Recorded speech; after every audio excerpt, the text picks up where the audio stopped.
Peace. All praise and glory to the mighty Most High, our Creator is one God. I'm sorry it's been a while since I've done a lesson. Been working all this week. Whenever I'm working in construction, I don't have the strength to come home and do anything on this. I've had this on the board for a while. For the last 4 days, it's been on the board. It's going to be 2 parts. It's kind of a longer lesson. You know, this channel here goes over the Revelations 13:18. The more I read the Bible, the more wisdom, the more prosperity that's been placed upon me, the more discernment comes to me. When I'm not doing this, folks, I'm telling you, my head is just ringing. It's kind of frightening to think, in the sense, at death. There's this movie, The Sixth Sense, when the kid is telling Bruce Willis's dream. He says, "I'll tell you my secret now." And Bruce Willis looks at him and nods his head, okay. And he says, "I see dead people." And then Bruce Willis asks him, like, in their graves? Like, sleeping? And the kid replies, no, like they're everywhere. They're around us. They don't know they're dead. They can't see each other. So what's my point?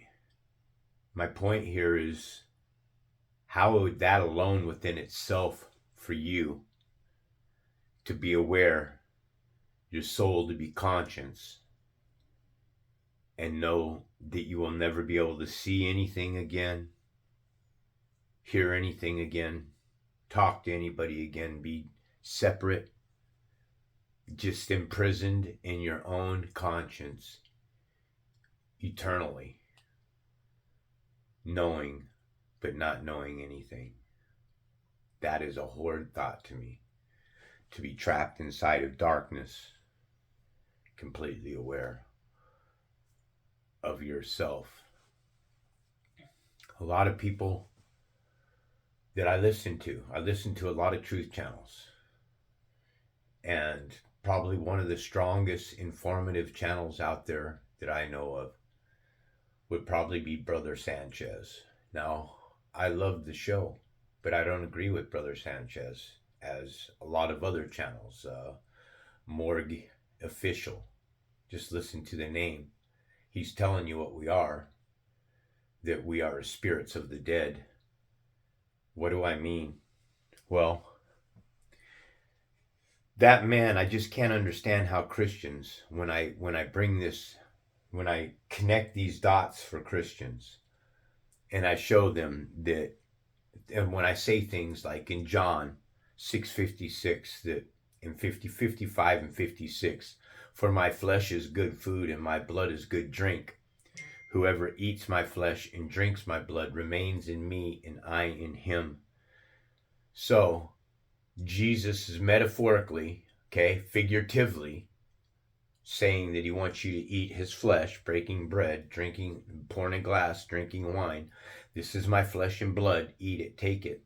The problem with that is it says, when the body of Christ be in you, then your body is dead because of sin. Also, it tells us that in John 6:3, if the body of Christ be in you, then your body is dead because of sin.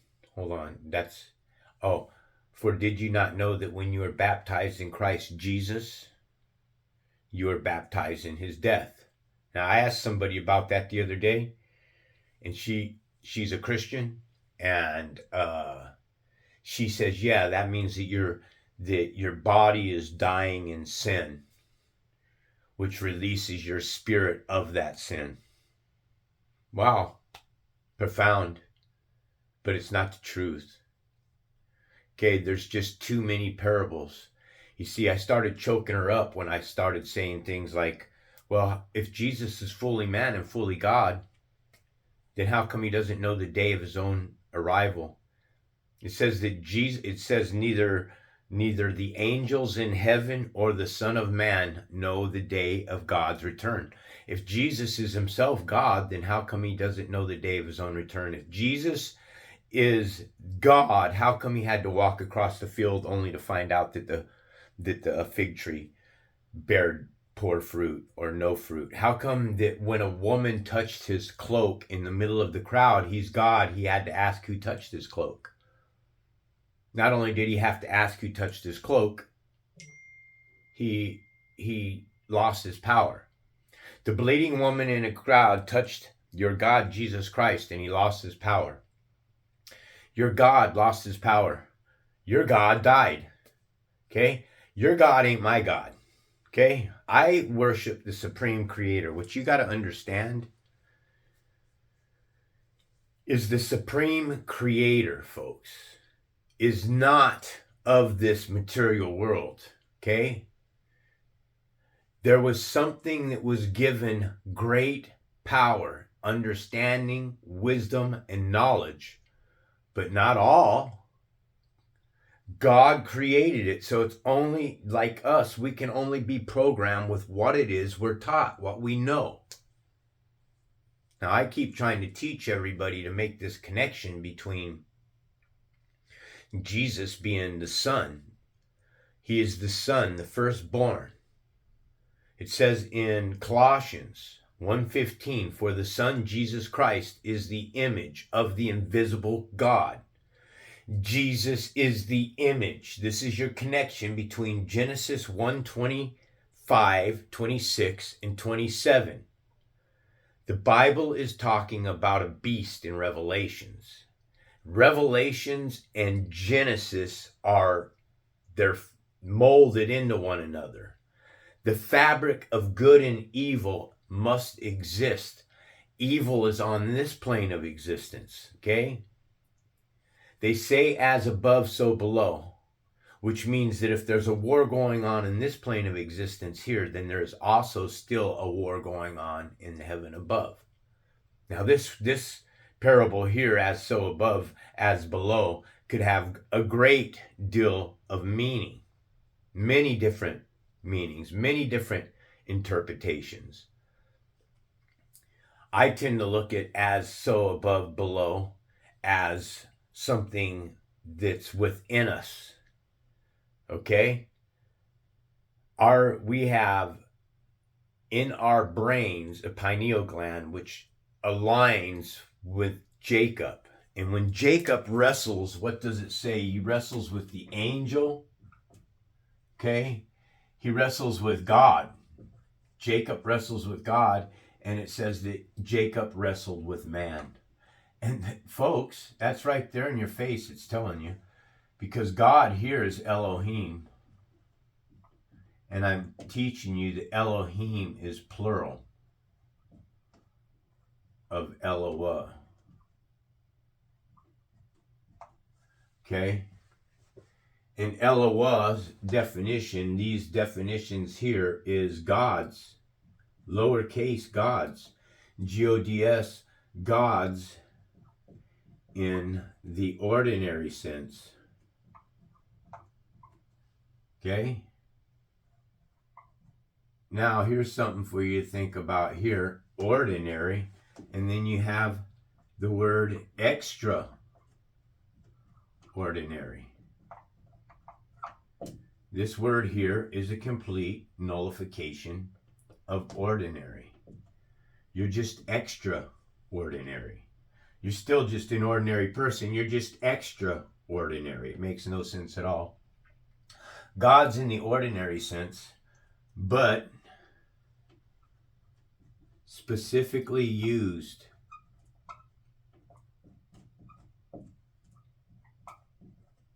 of the supreme. This is what I'm trying to teach you. Okay, anything that is a man, whether it be Anil, the Anunnaki, whether it be the Mesopotamian,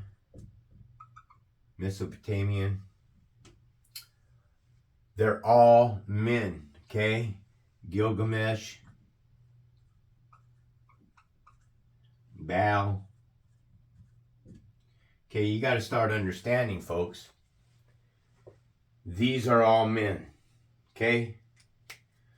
Anything that has fallen away from the Creator is and place themselves in an authoritative position is what He created, used. He created it and He used. You got to understand that Jesus Christ of Nazareth, Jesus of Nazareth and Jesus Christ crucified are two different entities. One, and there's no proof of this, nor can I prove it or say it, or would I tell you, there's no historical evidence of Jesus Christ's existence on this plane of existence. They say that the shroud is proof of Jesus's existence, but the shroud proves nothing. It's a bunch of lip service. The same as them finding bones like Lucy. The same as being dinosaur bones. Everything is fabricated. The moon landings fabricated. The face of the earth that we live on is all a fabrication, and the Bible has been modified and fabricated. You got to understand that Jesus Christ crucified and Jesus of Nazareth are two different entities. We live in a plane of existence that is duality. Duality must exist within the fiber of good and evil. It has to exist as a fiber. Okay, everything is divinely mixed in with one another inside of this plane of existence. Everything here is that's going on. Sin can't be in heaven, and parables just don't seem to make all the right sense. Okay, if you have in Exodus 33, you have Moses who's sitting with God face to face, and then in the same chapter, Exodus chapter 33, 22, you have the Lord, the supreme creator, the self-existing eternal spirit of life, the truth, the living God, saying that no one can see his face and live. So we have these contradictions which take discernment. Have any of us ever seen the Spirit of God? No, none of us have ever seen the Spirit of God. But you can see the Spirit of God through His works, through this plane of existence, through this creation here. Atheists who say that it's always the same thing, prove God's existence. Folks, if you take it back spiritually without living carnally in the flesh, where does your conscience come from? Where does the electrification of this materialized world come from? If the Creator is pure energy and energy only moves from one spot to another, then what's going on the other side of this world, the gears that produce this reality? Because everything that we know is created here in the conscience. The flesh is merely a conduit. It's a resting place for the soul. When you're born into this plane of existence, you're born into this plane of existence with your soul. That is what's under attack. Your flesh ain't under attack, folks. It's the soul inside of the flesh that's being attacked by other demonic beings that are trying to feed off of your flesh. They want you sick. Who are the demonic beings? They're the government. It's that rest with Jesus on, the governments rest on Jesus's shoulders. If the governments are all that are evil and they rest on Jesus Christ's shoulders, doesn't that seem like a red flag to you? Because we know that the government is evil. We know that the government puts the drugs on the streets. The government puts the alcohol on the streets. I don't even believe that the prohibition existed. I believe that we are in a hive and that they literally come together and sit in these rooms, in these think tanks, and create a way to bring alcohol and stuff into existence on this plane of existence. Manifest it. If they can push the drugs, if they can push the prescriptions, if they can push the cell phones. The cell phone is now, the TV used to be a weapon of mass destruction. Then the cell phone is the atomic bomb on our children. As technology has gotten further along, they've dumbed us down at the same time by keeping us entertained with all of their magic.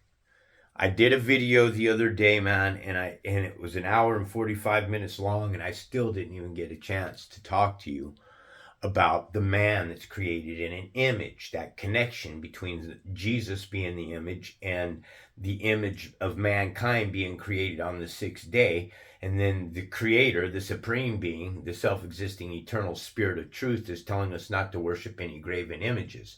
So what's happened here? How could a creator create images, right? And then tell us not to worship graven images?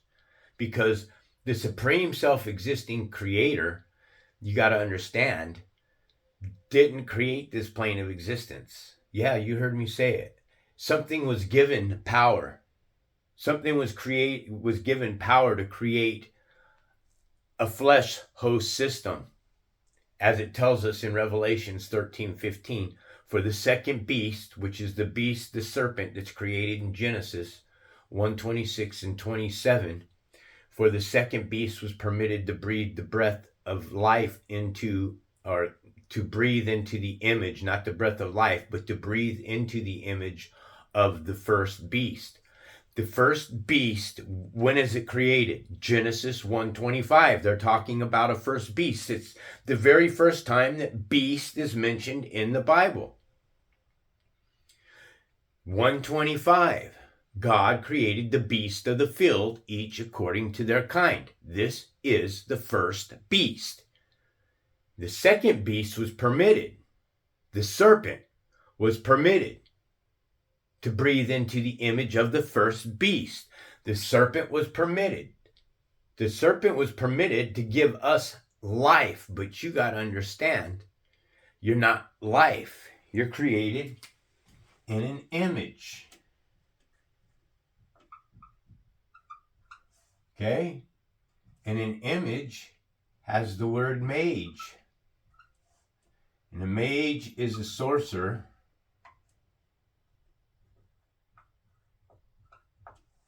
All right? And then God also in the New Testament equals a magistrate, which has the word magi. And the word image equals to shade. That's us in skin. We were shaded in skin. And what was shaded is a phantom. This is the biblical definition. You're never going to get this. An image of God is a phantom. A phantom is a ghost. And the ghost is what? The spirit of the dead. So that man is, I'm a mage. Look at the word, the structure. I'm a mage. I'm a mage. Just like the word imagination is, I'm a jinn nation. What is the jinn nation? It is a body. Okay, what is the body? The body of Christ. A hive. We live in a hive. Now you know what an image is. a sorcerer. Okay, those that are gods call themselves magistrates. If you look at the definition of God, okay, there's a lot of different meanings, folks. This is what you guys are lost in the word God. You think just because the word God exists that they're talking about the supreme eternal creator. Okay? The creator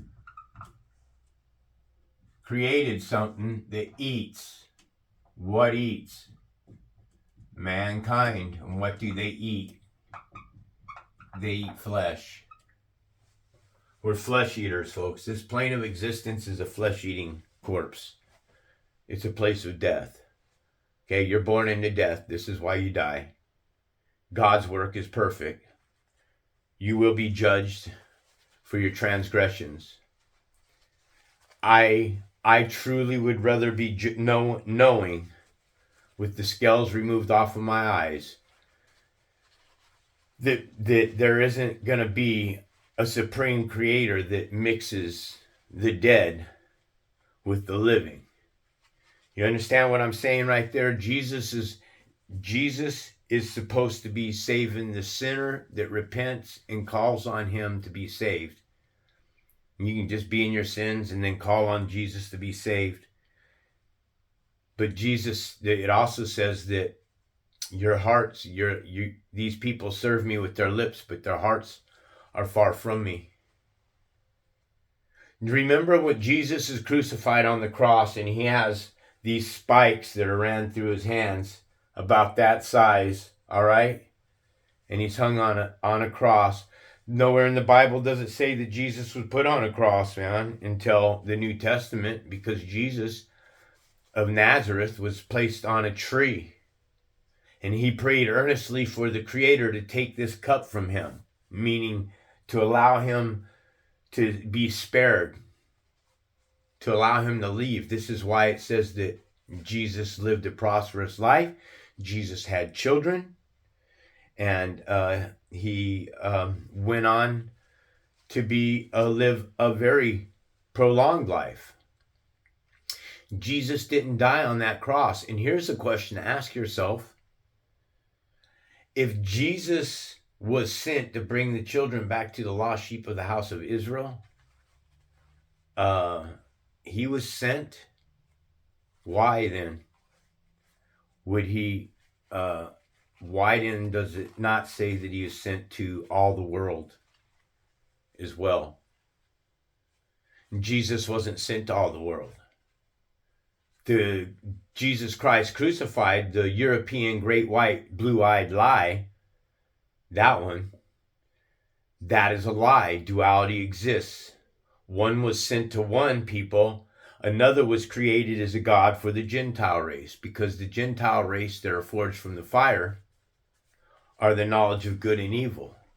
You see, when they fell away from the Creator, they knew what was right and wrong. They knew what they were doing was rebelling against God. Now the story is, with these that fell against God, fell from God, brought us out of ignorance, brought us out of darkness, that we didn't know anything.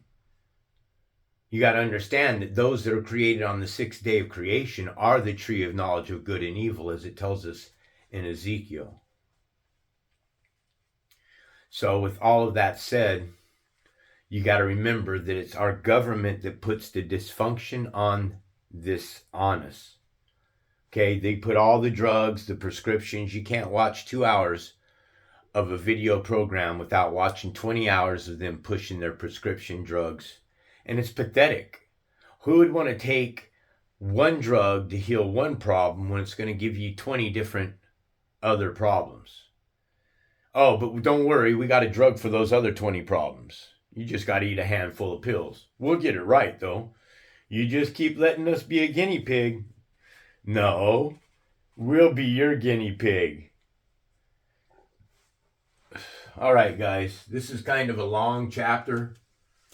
I'm going to jump in here and grab my glasses. All praise and glory to the Most High. May the Spirit be upon me now to find discernment and share with you the truth of what's going on in the Bible, pointing out the contradictions, the inconsistencies, and the lies. bringing it all to you as I once read the Bible and didn't understand, now reading the Bible making sense, knowing now that evil has been grafted in this Bible. Once you call on the Spirit of truth, the evil that's in the Bible becomes present to you. You see the contradictions, you understand why they're there now. Okay? The Lord said to Moses and Aaron, once again, I'm going to write it every lesson. The Lord is 3068 of the Strong's Concordance. Okay?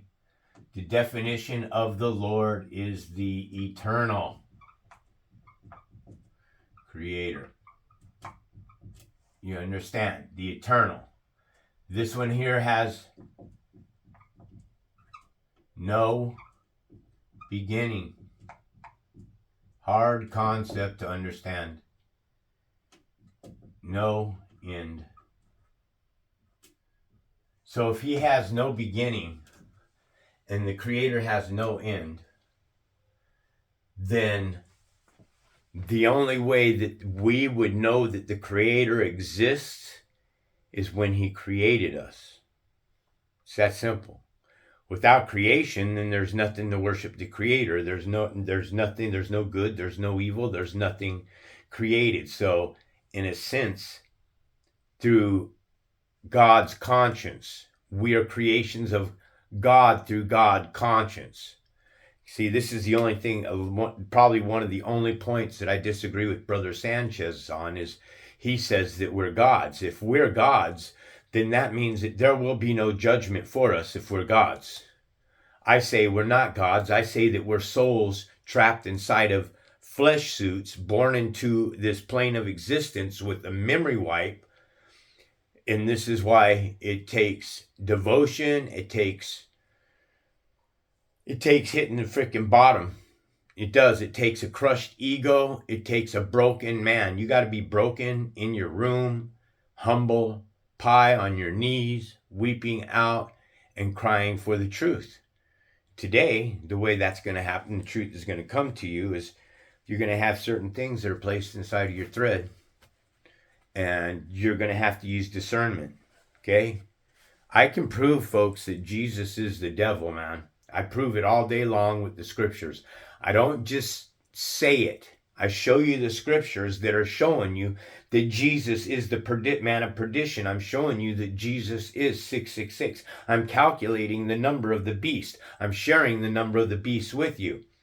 And people just refuse to hear it. They refuse to hear it, man. They look at me like I'm a nutcase. No, they're terrified of the parable. They look at me like I'm a nutcase because I figured something out that not even anybody in my family has. My whole family, everybody. You learn this information, everybody runs from you. No beginning, no end, the Lord. Okay? This Lord's name here is Yahweh. Problem?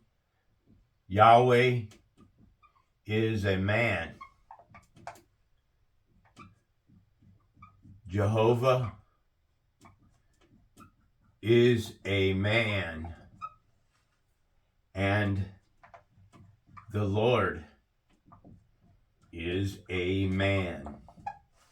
So this is why I pretty much have taken the word Lord and changed it myself. I don't care what you guys do. This is who I worship. The Creator. The one that creates. All right? And the one that eats. Okay, mankind, when you add the sum, comes to 66. Mankind is created both male and female. When you add the sum of the word female, comes to 42. And that is 6. Mankind is 666. It's us. We are the beasts. And those that don't want to admit that they're beasts because they think that there's nothing wrong with them. They're completely narcissistic.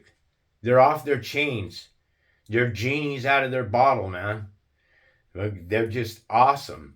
Just the most awesome, evil pieces of shit on the face of the earth.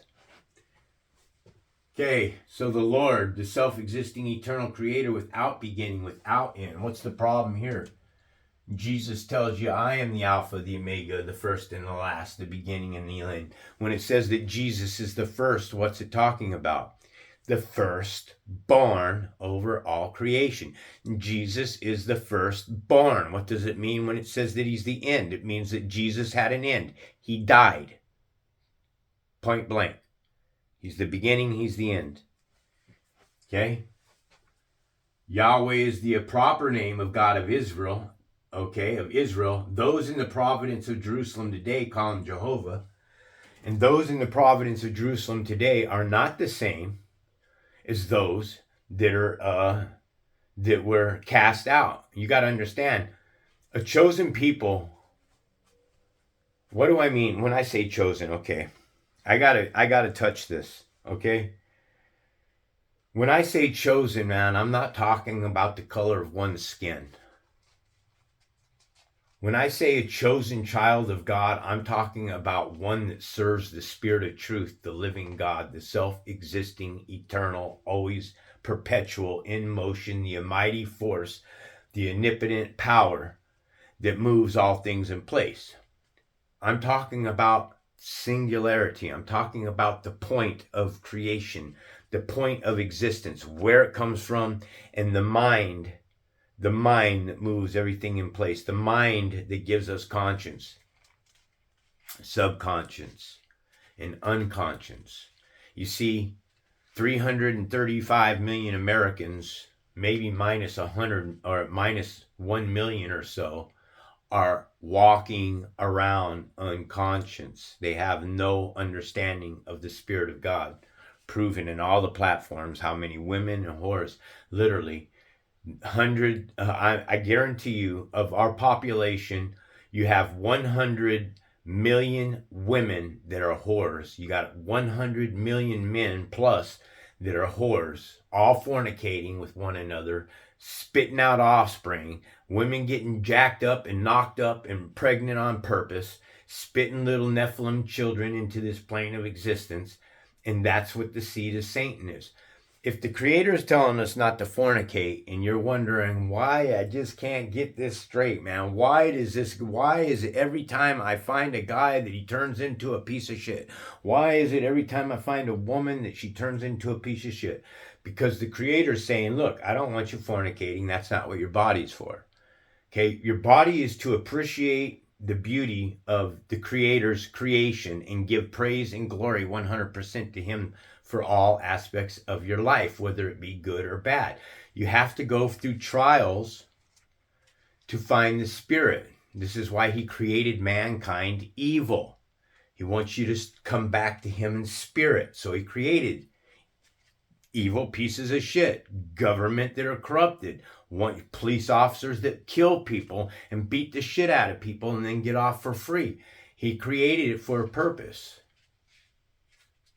I don't have all the answers. I don't understand why one child may get killed in a car accident. I can't understand why God would allow a child to have cancer, or to die at the age of 8 or something like that because of cancer, and to be a battle for its life, all of its life, for cancer. I don't get it. That's not my place. My place is to simply point out to you that you are being groomed on this plane of existence from the supreme creator by people that are good and evil in your life on this plane of existence. I know that was a lot to go on there. Also, Aaron. What about Aaron? Didn't Aaron build the golden calf? The Israelites are walked out of freaking Egypt. They've only been gone for 40 freaking days. Moses is up getting the tablets of God, the commandments of God, 40 days later, man, and the Israelites are asking Aaron to build us a calf, which he does. And he says, bring me your gold, and builds this thing, and then there's no consequences to Aaron. So I say, what happens later? Aaron's children offer a fire sacrifice. an unauthorized sacrifice, a fire sacrifice to the Lord. And the Lord comes up from the tent and burns Aaron's children.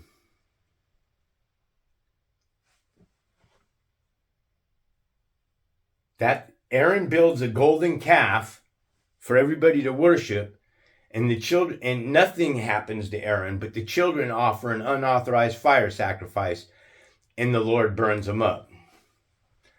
Seems like God's children here get away with a lot of things that the Lord's saying not to do, and then they're rewarded in a high priesthood. Just pointing that out. If anyone has a swelling, a rash, or shiny spot on their skin that may be a defiling skin disease, they must be brought to Aaron, the priest, or one of his sons who is a priest. Hate to point it out to you, man. Priest has 6 letters, and when you add the sum of the word priest, it comes to 69, and 69 equals 15 equals 6. 6 letters comes to 6. The number comes to 6. And what's it take to be a priest? It takes a man. And mankind is 666. Okay? Okay.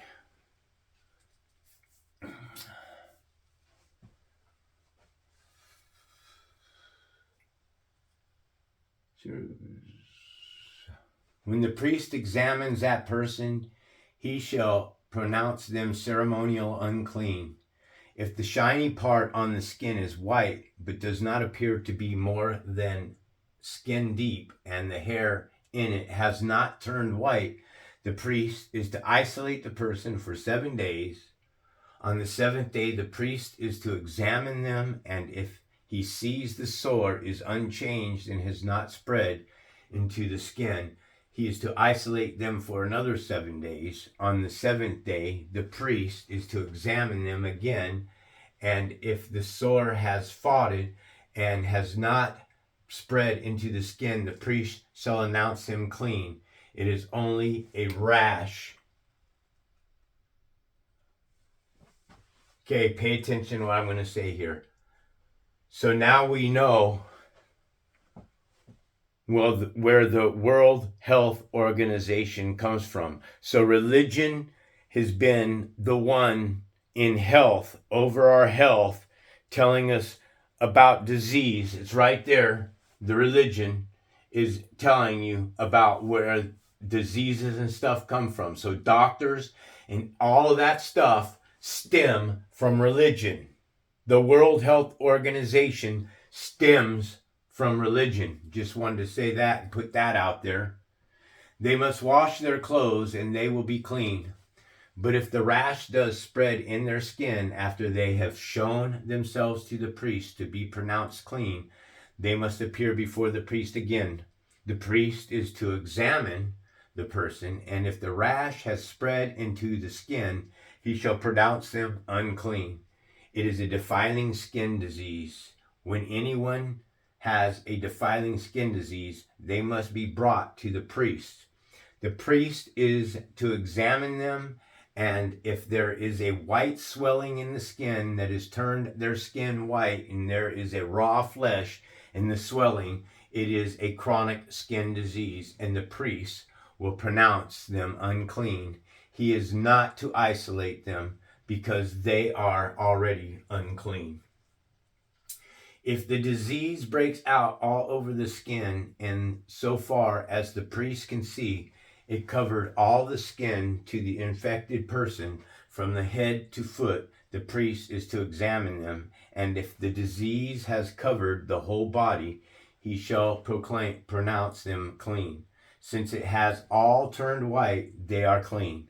But whoever's raw flesh appears on them, they will be unclean. When the priest sees that the raw flesh, he has pronounced them unclean. The raw flesh is unclean. They have a defiling disease. If the raw flesh changes and turns white, they must go to the priest.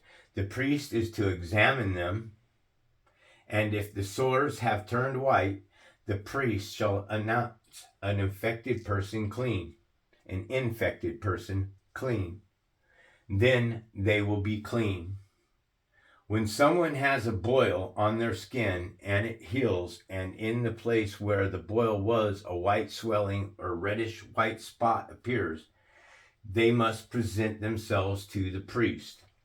The priest is to examine it, and if it appears to be more than skin deep and the hair in it has turned white, the priest shall announce the person unclean. It is a defiling skin disease that has broken out where the boil was. But if when the priest examines it and there is no white hair in it, and it is not more than skin deep and has faded, then the priest is to isolate them for 7 days.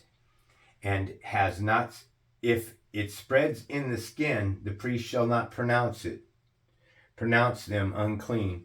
It is a defiling disease. But if the spot is unchanged and has not spread, it is only a scar from the boil, and the priest shall pronounce them clean. When someone has a burn on their skin, and a reddish white or white appears in the raw flesh of the burn, the priest is to examine the spot, and if the hair in it has turned white and it appears to be more than skin deep, it is a defiling disease that has broken out in the burn. The priest shall pronounce them unclean. It is a defiling skin disease. But if the priest examines it, and there is no white hair in the spot, and it is not more than skin deep and has faded, then the priest is to isolate them for 7 days.